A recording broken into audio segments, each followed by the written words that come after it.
These videos are never easy to make. So I guess by the title, you guys know, well, of course, it's me, SassCat143, but by the title, you can probably guess. Today, we lost another member of our kitty family. I know, you miss him, don't you? Oh. Today, it was Chile, or as I like to nickname him, Chilito.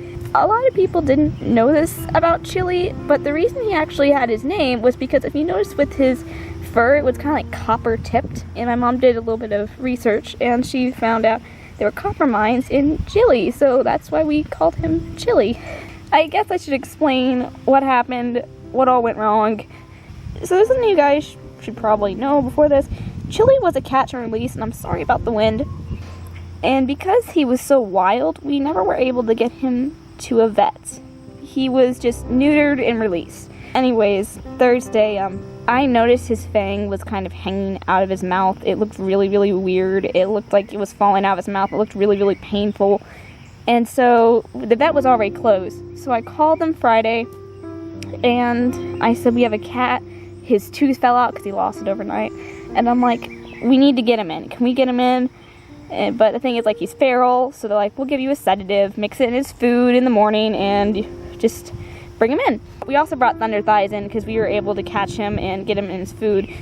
We took him in. Chili, when he was really groggy, he was sweet. Thunder Thighs was a menace. We had to actually muzzle him. But the vet went ahead and looked at his mouth, and she's like, look at his teeth. They're all rotting out. She said, every single one of these would have to be removed. And he's an outdoor cat. He needs his teeth. He needs them to fight. But anyways, the thing I was thinking, maybe it would be just possible. If I asked my mom, maybe we could just get his teeth removed and he'd be okay. But then the vet listened to his heart, and he had a heart murmur. A heart murmur, I don't know much about it. I'm not completely sure, but we have another cat that has a heart murmur. It's my cat Daisy, actually.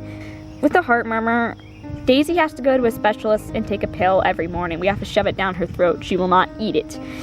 So, first off, that's not an option with Chili.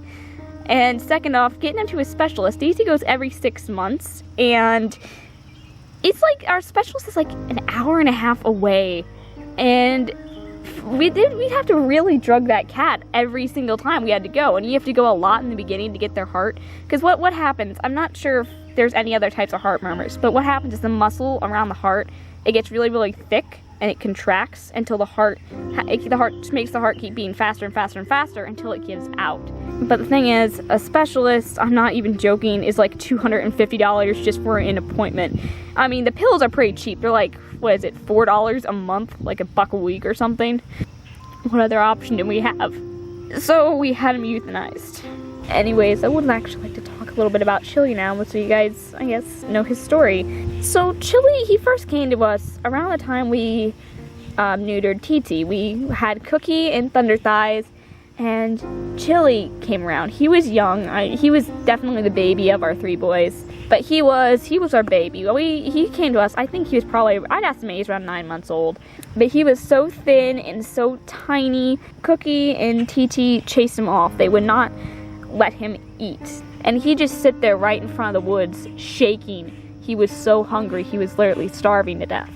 And so my mom would take bowls of food and put them out in front of the woods for him. Eventually, after he put on some weight and he got strong enough, he was accepted into our cat colony.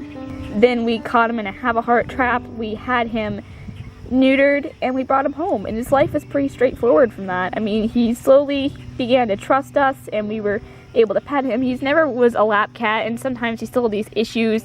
Actually, in the beginning, he had mange. And hello there, Blackie.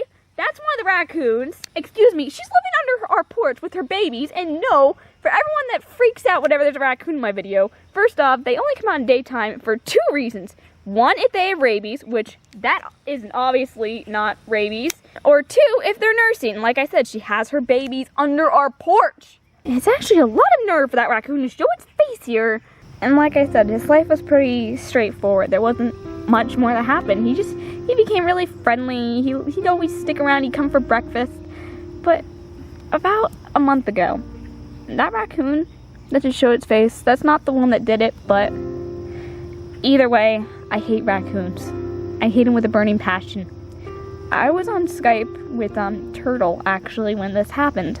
We had three mama raccoons coming, and they eat the cat food, and they'll actually eat cats if you don't know. So, of course, they're nursing. If they're hungry enough, they will eat a cat.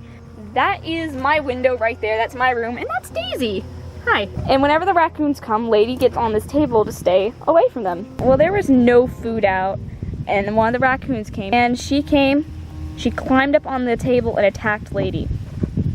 I heard it and I banged on the glass, but once that raccoon went off the table because I scared it away, Chili went after it. He chased that raccoon and he was slapping it in the butt as it ran.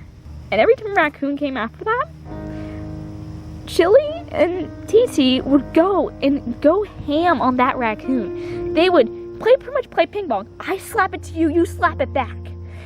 That's what they did, and they kept it from eating. And since then, all the boys have stuck around. Like, they wouldn't go off on hunting trips. They stuck around to protect the women. Because Princess is really old, and Lady is just, she's a wimp. Chili, pretty much, he saved Lady's life. And it's really upsetting that he had to come to such an unfair end. It shouldn't have been him. But, I mean, what else were we supposed to do? You can't take a wild cat to a specialist, and you can't pull all of a wild cat's teeth, because that's one of their main ways of defense and offense. I mean, what are you supposed to do? What are you supposed to do? And I know when Annie died, everyone made Warrior Cats references, and to be honest, I think she would have been a great medicine cat. But Chili was a leader. Some think Cookie's the alpha. It was Chili. Whatever Chili did, the others followed, and he was so good to them, and he followed everyone's around. He licked their ear. Once I even looked out my window, and Chili, right over there, he was chasing. He tried to catch a giant wild turkey. He was such a hunter. And I guess I never thought about losing one of my boys. We don't know their age. He was probably about 7 years old. That was Chili's life and his story. I'm sorry this is so long. I'm sorry I'm tearing up. I wasn't expecting this. And this is goodbye to you, Chili. You're an amazing boy. And I love you.